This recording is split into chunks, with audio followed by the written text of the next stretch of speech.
pada pagi hari ini, jangan kita tertipu dengan tawaran dunia. Ya. Dunia selalu menipu. Ya. Ingat, dunia itu selalu menipu. Dunia tidak mengenal Allah, saya katakan. Orang-orang Gibeon inilah orang-orang yang tidak mengenal Allah. Ya. Sedangkan orang-orang Israel, orang-orang yang dipimpin oleh Yosua untuk masuk dalam tanah Kanaan adalah orang-orang yang mengenal Tuhan. Dunia datang memberi tawaran, memberi perdamaian. Padahal Tuhan katakan musnahkan semua bangsa yang ada di tanah Kanaan. Ya. Tapi Yosua bisa dikelabui oleh bangsa yang tidak mengenal Tuhan, yaitu bangsa Gibeon. Bukankah kita juga seringkali dikelabui oleh dunia, oleh tawaran-tawaran dunia, sehingga kita tidak melihat kuasa Tuhan yang ada di sana. Banyak orang yang mungkin berkedok dengan kerohanian, tapi sebenarnya dia tidak mengenal Tuhan. Hati-hati saya katakan. Makanya perlu kita koreksi diri kita terus. Benar enggak aku melakukan apa yang Tuhan mau? Benar enggak aku adalah pelaku firman? Atau aku masih ikuti tawaran-tawaran dunia? Dunia selalu menipu. Dunia tidak mengenal Allah. Ingat, dunia tidak mengenal Allah. Ya. Jadi keinginan dunia berlawanan dengan keinginan Allah. Ya. Keinginan dunia selalu berlawanan dengan keinginan Allah. Yang sering saya katakan bahwa keinginan Allah dengan keinginan dunia itu seperti minyak dengan air yang tidak akan pernah bisa disatukan. Ya. Tidak bisa hari Senin kita ada di dalam keinginannya Tuhan, hari Selasa kita ada dalam keinginannya dunia. Berganti seperti itu. Ya. Makanya kalau kita kembali lihat di dalam teguran Tuhan Yesus kepada jemaat yang ada di kitab Wahyu, ya. Aku tahu apa yang kamu lakukan, tapi alangkah baiknya jika engkau panas, alangkah baiknya ketika engkau dingin, ya. Karena kamu suam-suam kuku, makanya kamu dimuntahkan. Tidak ada tempat orang yang suam-suam kuku di hadapan Tuhan yang gak jelas. Tapi Tuhan mau yang jelas. Kalau kamu rohani, rohani. Kalau kamu duniawi. Jelas tempatnya. Ya. Jadi jangan kita tidak jelas, abu-abu. Kita mengaku orang Kristen tapi gak pernah ke gereja, gak pernah berdoa, gak pernah beribadah. Hanya KTP-nya saja. Ya. Jadi keinginan dunia berlawanan dengan keinginan Tuhan. Ya. Jadi kalau kita lihat apa akibat dari orang yang hidup di dalam kedagingan? Apa akibatnya orang yang hidup di dalam keduniawian? Yang masih hidup duniawi. Ya. Pertama, kalau kita lihat coba Roma 8 ayat 6. Kita lihat Roma 8 ayat 6. Coba buka semua ayat kitabnya supaya kita mengerti apa yang Tuhan mau sampaikan kepada kita pagi hari ini. Ya, supaya ibadah kita ibadah yang menyenangkan hati Tuhan. Roma 8 ayat 6. Sudah dapat semua? Kita baca bersama-sama. 1, 2, 3. Karena keinginan daging adalah maut, tetapi keinginan roh adalah hidup dan damai sejahtera. Itu jelas sekali di sana. Ya. Dikatakan karena keinginan daging adalah maut. Maut itu artinya apa? Mati. Ya. Jadi orang yang hidup dalam kedagingan, orang yang masih hidup dalam keduniawian, yang masih menerima tawaran-tawaran dunia, hidupnya adalah mati, maut. Mati artinya tidak ada hasil. Mungkin kamu berusaha tapi nggak ada hasilnya. Kamu berlelah-lelah bekerja tapi tidak ada hasilnya. Kamu tidak nikmati. Mati. Karena kamu lebih mementingkan keinginan daging. Keinginan daging itu seperti apa? Banyak sekali tawaran-tawaran dunia. Misalnya harusnya kita ibadah, ada tawaran mungkin ikut yang lain. yang lebih menjanjikan, mungkin usaha yang lebih menjanjikan daripada mengutamakan Tuhan. Ya. Kita ibadah mungkin tapi pikiran kita kemana-mana, memikirkan hal-hal duniawi, memikirkan tentang kedagingan, padahal kita sedang ibadah. Mati, nggak akan dapat apa-apa. Kamu duduk di sini mungkin tapi pikiranmu kemana-mana, nggak akan dapat apa-apa. Akhirnya hidup kita tidak pernah berubah. Ya. Jadi kembali, apa yang akan terjadi ketika kita masih hidup di dalam kedagingan? Ya, dikatakan maut, mati, nggak ada hasil. Ya. Yang sering saya katakan, kalau orang sudah mati, apakah masih bisa berkarya? Apakah masih bisa menghasilkan sesuatu? Tidak, mati. Sama dengan orang yang masih hidup dalam kedagingannya, dia adalah orang yang mati, yang tidak akan menghasilkan apa-apa dalam hidupnya. Tidak menghasilkan hal-hal yang baik, tidak akan pernah menjadi berkat bagi banyak orang, bagi orang lain. Karena ya salah satu kedagingan itu memikirkan diri sendiri, egois, ya, tidak peduli dengan orang lain, tidak tahu perasaan orang lain, yang hanya mementingkan dirinya sendiri. Nah, ini masih hidup dalam kedagingan.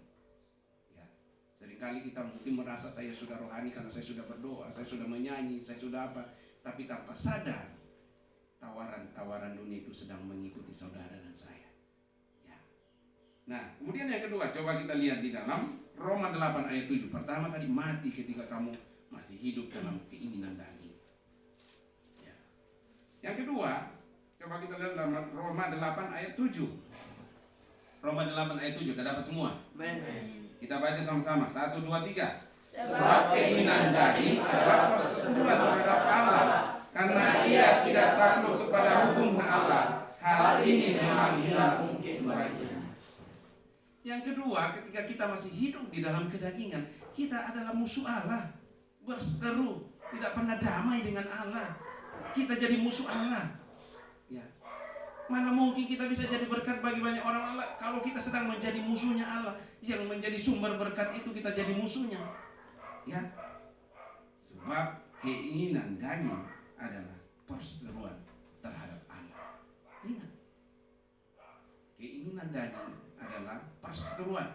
Kita sedang bertentangan dengan Allah. Ketika kita hidup dalam keegoisan, mementingkan diri sendiri, kita sedang bermusuhan dengan Allah. Ketika kita hidup di dalam keegoisan kita, ketika kita hidup di dalam keberdosaan kita, kita sedang berseteru dengan Allah. Kita sedang bermusuhan dengan Allah. Ya. Walaupun kamu seorang pelayan, seorang hamba Tuhan, kalau kamu berseteru dengan Tuhan, kalau kamu hidup dalam keinginan daging, kamu sedang bermusuhan dengan Allah. Hati-hati. Banyak hamba-hamba Tuhan yang jatuh. Ini yang selalu menjadi perenungan bagi saya. Makanya firman Tuhan kata, bukan orang yang berseru-seru Tuhan, Tuhan, Tuhan yang akan masuk dalam kerajaan surga, tapi orang yang melakukan firman Tuhan. Dan melakukan firman Tuhan itu bukanlah perkara yang mudah kalau tidak ada Roh Kudus dalam hati kita yang selalu menuntun kita untuk melakukan firman itu. Tidak, saya katakan tidak. Kenapa Tuhan Yesus menegur orang Farisi? Orang Farisi siapa sih? Orang yang tiap hari di bait Allah, orang yang menguasai Taurat itu sampai titik komanya. Tapi Tuhan katakan apa? Celakalah kamu orang-orang Farisi, karena mereka hanya tahu tapi tidak melakukan, ngerti tapi tidak melakukan. Siapa yang khotbah kemarin? Yang kita jadi orang-orang fasik. Orang fasik yang hanya tahu firman tapi tidak tahu melakukannya. Kamu tahu mengasihi tapi kamu tidak melakukan. Kamu tahu menolong orang itu baik tapi kamu tidak melakukan. Kamu tahu menyakiti orang itu salah tapi kamu tetap melakukan. Itu dosa dan kamu sedang berseteru dengan Allah, sedang bermusuhan dengan Allah. Bagaimana mungkin berkat itu mau mengalir dalam kehidupan kita kalau kita jadi musuhnya Tuhan yang sumber berkat itu? Coba kita renungkan dalam hidup kita. Ya. Saya pernah baca satu kisah suami istri bangun pagi, bukan mulai dengan doa tapi mulai bertengkar. Suaminya mau pergi kerja, istrinya ngomel-ngomel, suaminya lagi kasih keluar mobil dari garasi, tanpa sadar anak mereka lagi ada di belakang, dan anaknya tergilas mati. Segala sesuatu kalau dimulai dengan dunia, akhirnya juga akan kacau balau. Tapi ketika kita mulai dengan roh, penyembahan, mulai dengan Tuhan, kamu lihat bagaimana Tuhan berperkara dalam hidupmu. Ada damai sejahtera, ada sukacita, ada kebahagiaan yang terpancar dari wajahmu. Injil ini adalah Injil terbuka yang Tuhan bisa baca setiap saat. Banyak orang percaya kepada Tuhan bukan karena diinjili, bukan karena dibacakan firman Tuhan, tapi karena melihat cara hidup orang-orang Kristen yang ada Roh Kudus di dalam. Ingat, kita adalah Injil terbuka yang setiap saat orang baca, dan banyak orang datang kepada Kristus karena melihat saudara dan saya.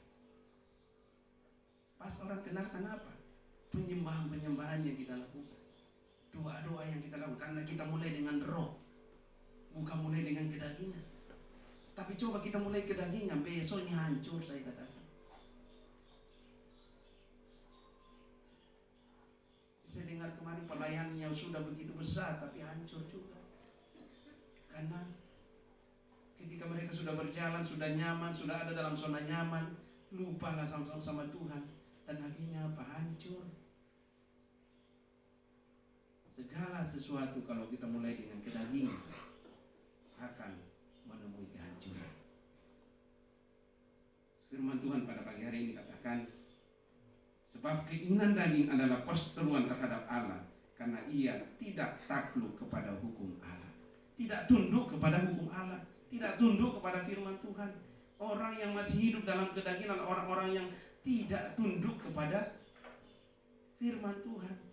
Artinya dia sedang berseteru, dia sedang berlawanan dengan Tuhan. Dengan Tuhan.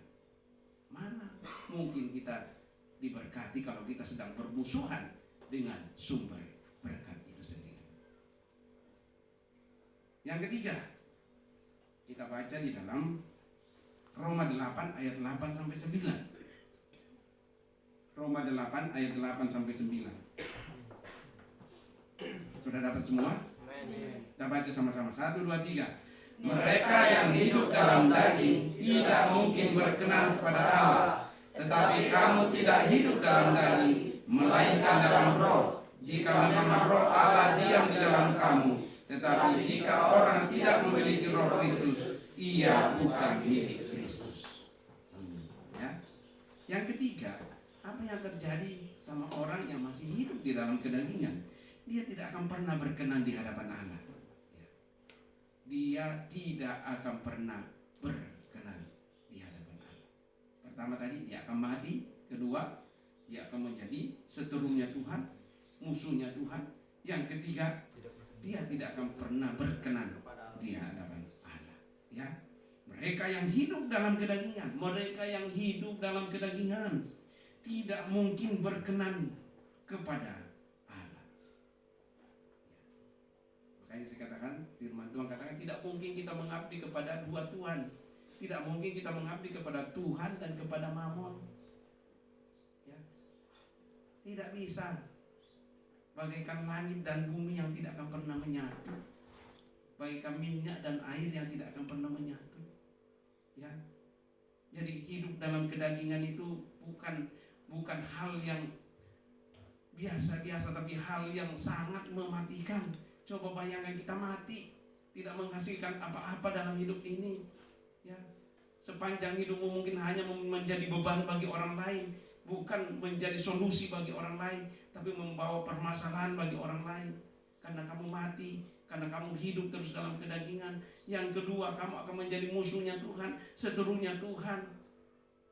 Yang ketiga, kamu tidak akan pernah berkenan di hadapan Allah. Kamu berdoa tapi doamu tidak pernah dijawab karena kamu masih hidup di dalam kedagingan. Ya. Kedagingan itu banyak bentuknya. Ya. Kita baca di bagian lain ada Buanglah segala kedengkian, kemarahan, apalagi itu percabulan, kenajisan. Banyak itu yang harus dibuang. Yang tahu diri kita masing-masing, kita sendiri, apa yang masih ada dalam diriku, keegoisan kah? Mementingkan diri sendiri kah? Ingin dihargai kah? Ingin lebih dari orang lain kah? Atau bagaimana? Atau saya belum bisa menundukkan diri? Itu semua kedagingan yang harus kita tanggalkan, yang harus kita tinggalkan, supaya kita berkenan di hadapan Tuhan.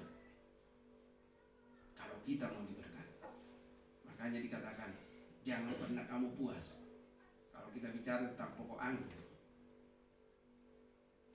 anggur sudah bersih tapi terus dibersihkan. Mungkin kita adalah bagian dari pokok anggur yang sudah bersih, tapi Tuhan katakan kamu memang sudah bersih, tapi kamu perlu dibersihkan terus. Supaya apa? Supaya buah-buahmu semakin banyak, semakin menghasilkan buah yang banyak.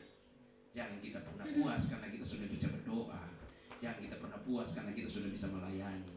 Jangan kita puas karena kita sudah bisa bawa renungan firman Tuhan. Tapi teruslah berkarya. Teruslah kembangkan dirimu untuk menjadi berkat bagi banyak orang. Kamu dipanggil untuk menjadi berkat, bukan untuk menjadi batu sandungan, bukan untuk menjadi beban bagi orang lain, bukan untuk membawa persoalan bagi orang lain, tapi membawa solusi bagi banyak orang. Karena kamu disertai oleh Tuhan, karena ada Roh Kudus yang ada dalam diri saudara dan saya.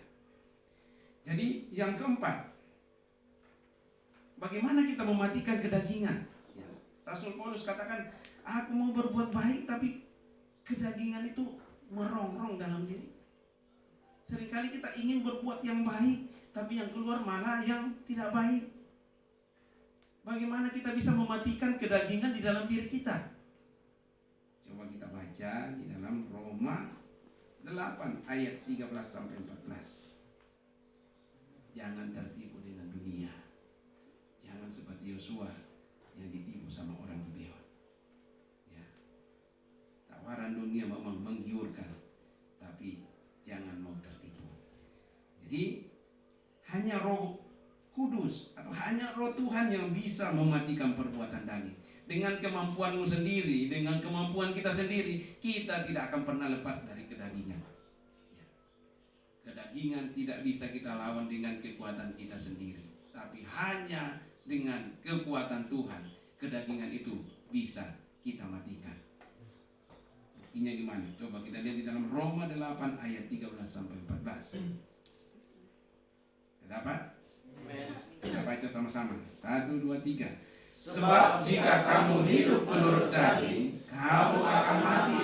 Tetapi jika oleh Roh kamu mematikan perbuatan-perbuatan tubuhmu, kamu akan hidup. Semua orang yang dipimpin Roh Allah adalah anak Allah. Ini luar biasa ini firman Tuhan. Paulus ini luar biasa nulisnya. Ya. Sebab jika kita atau kamu berarti kita semua kan. Sebab jika kamu hidup menurut daging, ya, menurut kedagingan, kamu akan mati. Tadi di awal saya sudah mati, maut. Jangan coba-coba terus hidup di dalam kedagingan, karena kita akan mati di sana, tidak akan menghasilkan apa-apa. Ya. Kamu akan mati, tetapi jika oleh Roh kamu mematikan. Jika oleh Roh Kudus, Roh Tuhan yang ada dalam diri kita, kita mematikan perbuatan-perbuatan tubuhmu, maka kamu akan hidup. Saya katakan, kedagingan dalam diri kita nggak bisa matikan dengan kekuatan kita sendiri. Hanya bisa dimatikan oleh kekuatan Tuhan. Hanya bisa dimatikan oleh kekuatan Tuhan. Kedagingan yang ada dalam dirimu tidak bisa dimatikan oleh pemimpinmu. Ya, sehebat apapun pemimpinmu tidak akan bisa mematikan kedagingan yang ada dalam dirimu. Yang bisa matikan kedagingan itu adalah kekuatan Tuhan, yaitu Roh Tuhan yang ada dalam dirimu. Ya. Jadi sehebat-hebatnya juga pemimpinmu, sering-seringnya juga dia negur kamu, tapi kalau nggak ada keinginan untuk mematikan kedagingan itu, roh yang ada itu kamu nggak minta roh Tuhan untuk mematikan kedagingan itu akan mengejar terus kamu. Itu akan ada terus dan kamu akan jatuh dan jatuh terus. Walaupun kamu dikasih hukuman sebagaimanapun oleh pemimpinmu, tetap akan jatuh. Ya. Karena yang bisa mematikan adalah roh Tuhan, ya, kekuatan Tuhan. Jadi ketika kita jatuh, jangan kita coba-coba bangkit dengan kekuatan kita sendiri. Minta belas kasihan Tuhan. Tuhan, kalau saya dulu sering nyanyi, Tuhan kasihanilah kami. Ya karena kita tidak berdaya. Tuhan kasihanilah aku, orang yang tidak berdaya ini. Hanya dengan kekuatan Tuhan aku bisa bangkit. Kalau tanpa Tuhan gak mungkin aku ada sampai saat ini. Ya. Jadi hanya roh Tuhan yang bisa mematikan perbuatan daging. Ya, dikatakan di situ, tetapi jika oleh roh kamu mematikan perbuatan tubuhmu, kamu akan hidup. Ya. Kalau kita mematikan kedagingan kita akan memperoleh hidup. Ya. Semua orang yang dipimpin roh Allah adalah anak Allah. Ya. Sekarang posisi kita di mana? Kita itu anak iblis atau anak Allah. Kalau kita terus hidup di dalam kedagingan, berarti kita adalah anak iblis. Walaupun kita ibadah, tapi perbuatan tetap aja kedagingan. Nah ini yang harus menjadi perenungan bagi kita. Siapapun, saya juga selalu merenungkan. Apakah saya ibadah tapi pikiran-pikiran saya jengkel sama orang, punya pikiran yang tidak baik sama orang, iya, merencanakan yang tidak baik sama orang. Ini dipikirkan semua gitu. Ya. Jadi semua orang yang dipimpin oleh roh Allah adalah anak Allah. Saya yakin dan percaya kita semua itu adalah anak-anak Allah. Jadi pasti itu tidak ada kedagingan. Walaupun tidak ada pemimpinmu, tidak akan ada, yang ada itu hanya pujian yang menyenangkan hati Tuhan di tempat ini. Di sini adalah mercusuar doa, di sini adalah tempatnya pendoa-pendoa yang akan membangkitkan kekuasaan yang besar. Ini akan membawa dampak yang besar. Hasilnya kalau kita mematikan perbuatan daging, tadi kita akan menjadi anak-anak Allah. Ya, anak Allah. Kalau kita jadi anak Allah, apa yang kita dapatkan? Menjadi anak Allah, apa yang kita dapatkan? Bukannya penderitaan. Banyak orang ketika dia menjadi pengikut Kristus, bukannya semakin diberkati, tapi katanya semakin banyak masalah datang, ujian, tantangan. Tapi tidak pernah Tuhan membiarkan kalau kau sudah jadi anak Allah. Ya. Hasilnya kalau kita mematikan perbuatan daging, kita akan menjadi anak Allah. Coba kita lihat di dalam Roma 8 ayat 17. Roma 8 ayat 17. Kita dapat? Ayo kita baca sama-sama. 1, 2, 3.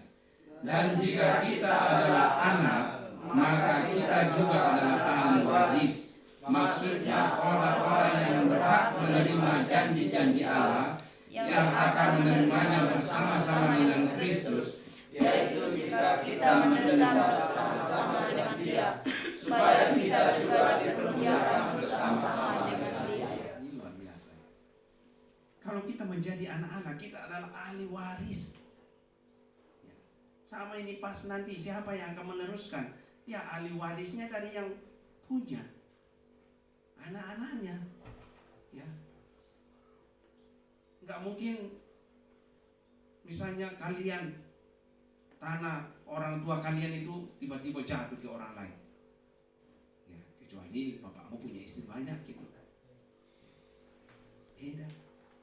Tapi nanti ahli warisnya anto ya bapakmu sediakan tanah-tanah di sana, ya pasti untuk kamu juga kan. Bagi dengan anak-anaknya, nggak mungkin langsung tiba-tiba dikasih tetangga. Ada apa? Ya, kalau tiba-tiba tanahnya atau dikasih ke anaknya tetangga, ya kan jadi pertanyaan. Jadi pertanyaan. Tapi pasti kembali kepada anak-anaknya, jadi ahli warisnya. Kalau kita jadi anak Allah, lah kita adalah ahli waris. Ya, Tuhanmu kaya, Tuhan kita itu kaya luar biasa. Seperti tadi sampaikan WL, di mana tanah kami pijak, situ nama Tuhan dimuliakan. Benar gak? Benar gak? Di mana tanah kamu pijak, di sana nama Tuhan dimuliakan. Lalu waktu kan ambil mangganya Pak RT, apakah nama Tuhan dimuliakan di situ?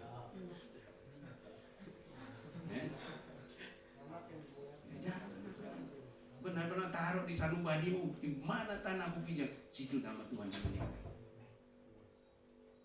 Di mana aku ada, tadinya sepi penjual bakso, tiba-tiba penuh.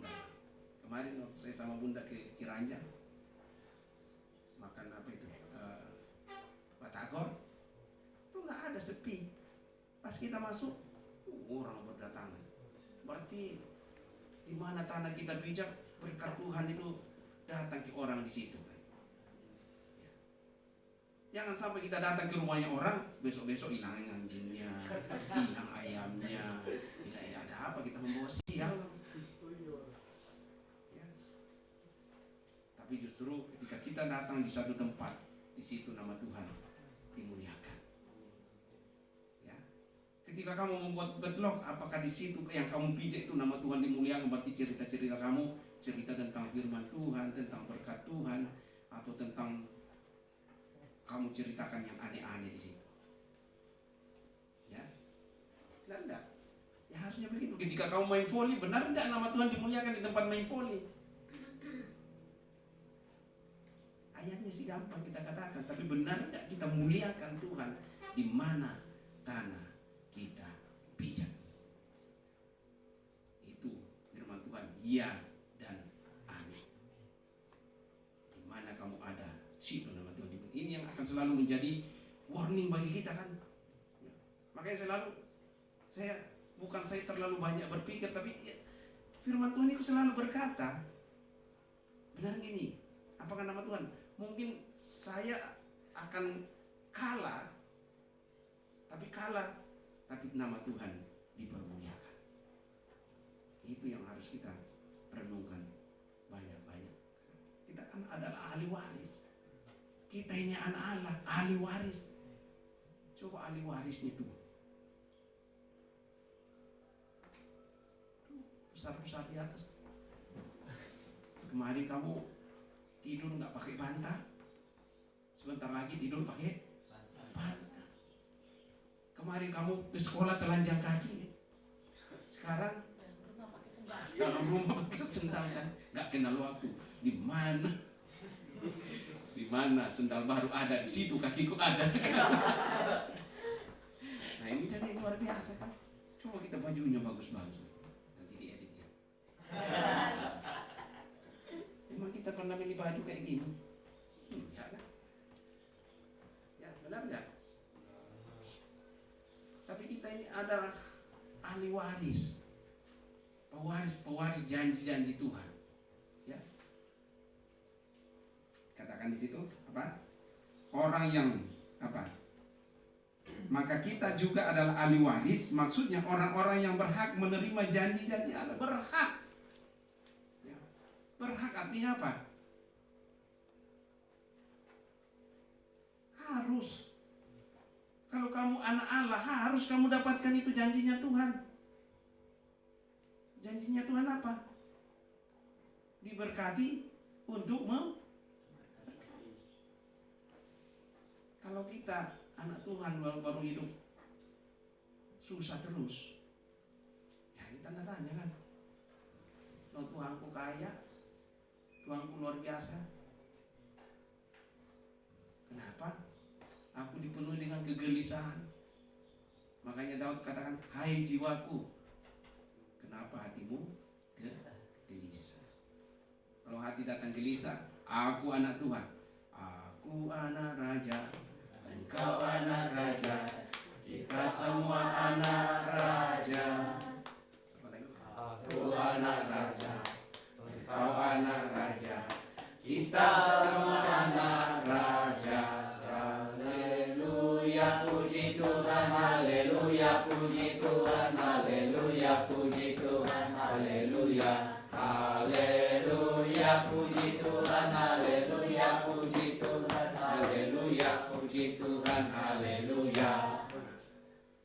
kalau anak raja itu orang tiap hari resesi, tapi anak raja tiap hari resepsi. Ada sukacita, ada damai sejahtera, ada amin. Amin.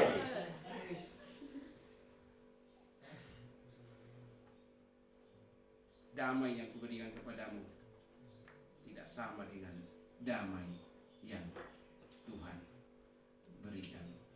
Ya, tidak sama dengan damai yang dunia berikan.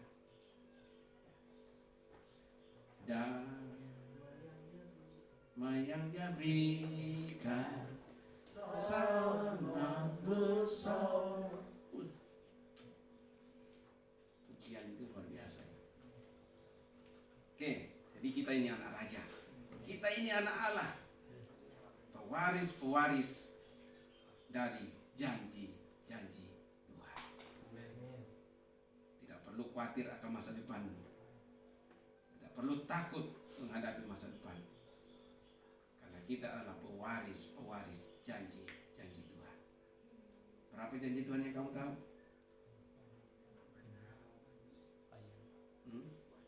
Ribuan janji Tuhan di Alkitab itu. Kamu akan menjadi bangsa yang besar. Kamu akan menjadi imamat yang rajani. Kamu akan menjadi apa lagi? Apa? Menjadi kepala dan Kamu akan jadi kepala bukan ekor. Apa lagi? Masa depanmu masa depan yang penuh harapan. Usaha minyamu akan diberkati. Pekerjaanmu akan diberkati. Sehingga engkau mampu mengirimkan uang kepada orang. Bukan lagi minta uang kepada orang. Berarti ada yang salah. Kalau kita anak raja, anak Tuhan, buktikan dong. Buktikan. Iman tanpa perbuatan sama dengan mati. Buktikanlah bahwa engkau anak raja. Buktikanlah bahwa engkau anak Tuhan. Tapi tugasmu dulu, matikan kedagingan dalam diri. Ya. Saya mau belajar enjoy. Ya. Penderitaan cukuplah ketika belum kenal Tuhan. Tapi saya anak Tuhan, saya anak raja. Saya harus menikmati hidup. Tuhan masih percayakan. Gak tahu entah sampai kapan. Entah 10 tahun lagi, 5 tahun lagi, setahun lagi, sehari lagi, sejam lagi, tak tahu. Tapi gunakanlah waktu itu sebaik